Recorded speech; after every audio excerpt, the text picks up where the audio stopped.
Welcome into the In the Money podcast for the second day of the Breeders' Cup at Keeneland. I'm Tom Leach, along with Keeneland's Director of Simulcasting and Mutuals, Jim Goodman, and we're going to take a look at the first 5 races on the Saturday card at Keeneland. All grade ones, of course. We'll start in race 3 around noon Eastern. It's the Juvenile Fillies, 2-year-olds going a mile and a 16th on the main track. Who do you like, Jim? I really tried not to like Songbird in here, but I have a theory about buyer speed figures. And when you have a filly who's run 3 races better than any filly has run her best race, so her 3 buyers are 84, 85, 90. No filly has touched 84 on the scale. So I don't think you can bet against Songbird here. I would not advise it. I would single her in the early pick 5, which is a unique wager for Keeneland. The Breeders' Cup does the early pick 5 instead of the late pick 5, so there will be a guaranteed pick 5 on the first 5 races. This is a third leg, obviously. Rachel's Valentina will get a whole lot of support, and rightfully so. She's a very impressive filly, got a nice mama and daddy, and Johnny Velasquez is a great jock. So Rachel's Valentina, I can make a case for her chances. I just don't think she's in the same class as Songbird yet. Dothraki Queen, the Romans filly, has a race over the track, and I would give her a shot to get in the money. Would like to see her do well as a homebred. I think I said Romans. I meant Kenny McPeak.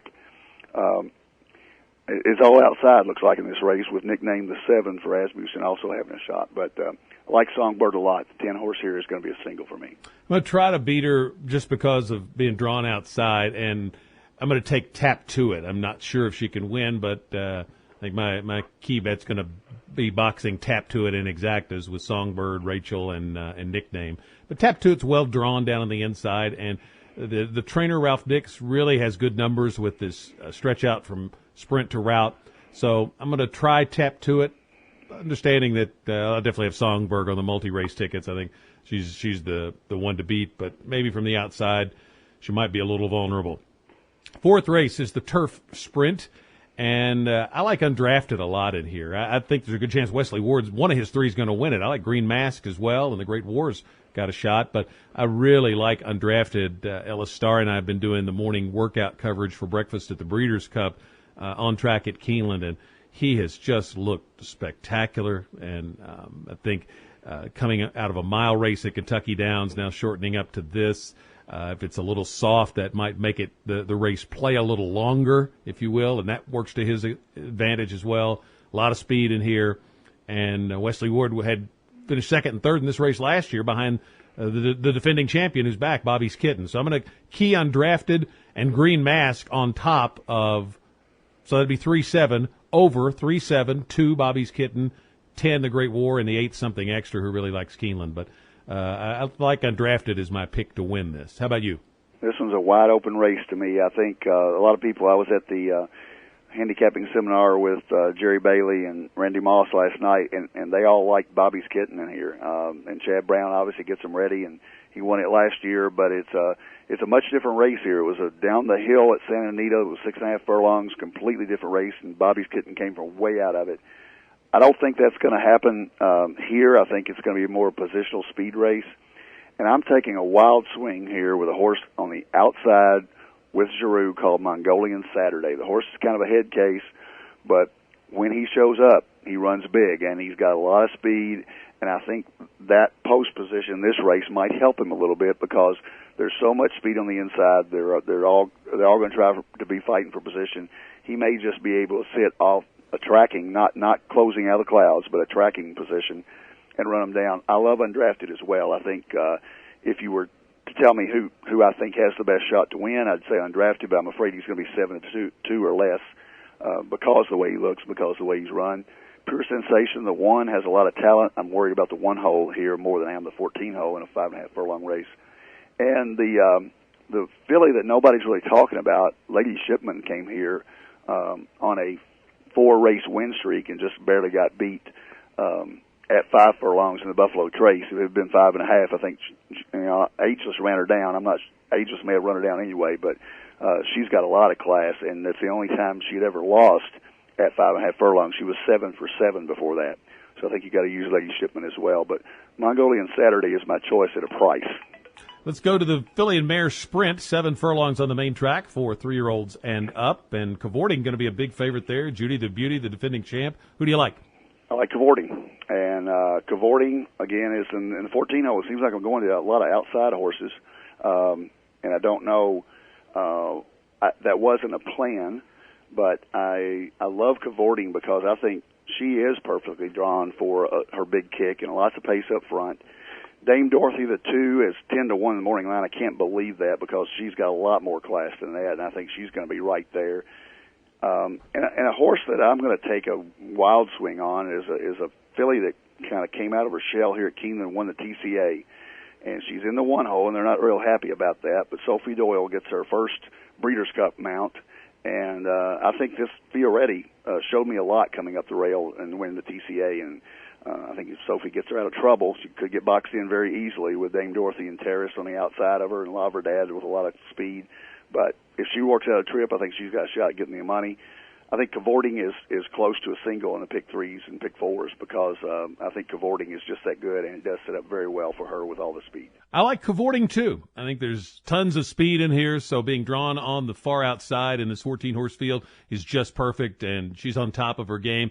There's a stat that tells you it's very difficult. In fact, I don't think a 3-year-old filly has ever won, but I think the sample size is not that great, and I think cavorting might be something extra special. So I'm going to take cavorting. I think the defending champ, Judy the Beauty, could very well get this done. After that, that's part of the reason I was so sold on cavorting. I wasn't really that high on the others. I think because of that, Artemis Argotera is a little intriguing at a big price because Michael Hushin's a very good trainer and taking an ambitious swing here. But Michael Dickinson made a similar kind of move in the mile with the Haas, so maybe he can pull it off. Wavell Avenue, I'll take a look at. Dame Dorothy, I think you're right about the overlay there on her. But my pick in the filly mare sprint is cavorting. One more to look at, and as we get to the 4th race, 4 of 5 we're going to look at in this podcast, the filly and mare turf. A mile and 3/16 on the turf course for 3-year-olds and up. I think this is all about the Euros here. I picked Legatissimo, strong numbers in the Racing Post ratings, and off back-to-back grade 1s, which is strong. But I'm also going to use other Euros, probably a 4 or 5 horse box. Queen's Jewel the 6, Miss France the 9, Bowina the 10.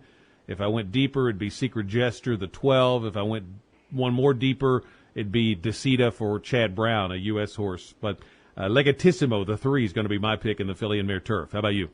Yeah, I agree with you. I think once you get past that filly, it's wide open. And I think in multi-leg wagers, you either take a stand with her or you go 6 or 7 deep. And I would suggest taking a stand with her because she's got a lot of back class, and she's just beaten everything she's faced overseas in Ireland and Great Britain. The solid Irish filly just really looks good, and she looks much the best in here. Secret Gesture has a shot. Very unlucky in being disqualified in the Beverly D. Both North American starts have been really good, and she's a Euro who's only run twice over here, so a step forward puts her right there. And then Decita, the 8, intrigues me a little bit. Chad Brown now has this Chilean bred in her. She had an eventful trip in the Boston Spa at Saratoga after a lot of time off, and she comes back now, and I think she's got a shot as well. The others you mentioned, Centerio Italia is another filly that's 15-1 that's not getting much mention in here, that she's got a shot. Miss France, the 9 horse. But I think Legatissimo is a legitimate single, and if I were doing exactas, I would do her with Secret Gesture and with Decita. And let's go to the Breeders' Cup Sprint, 6 furlongs for 3-year-olds and up, and you got Run Happy and Private Zone. I think most folks will go for one of those 2. What about you? Not me. I think this is a perfect example of a race where you're going to get so much hype on this freakish horse called Run Happy. Run Happy has this horrible habit of getting left at the gate, and he's been able to overcome that. He overcame it in the Phoenix. He won by 1 3/4 after being left in the gate. King's Bishop. He had an eventful trip. He's just not getting out of the gate very well, and that's going to catch up with him in a quality field, and I think it's today. I think the sprint is so competitive that I don't think he's good enough to do that and win. Now, if they've got him schooled and he comes out of the gate well, he's probably going to walk, and he is that good. But I think it's going to get him in trouble today.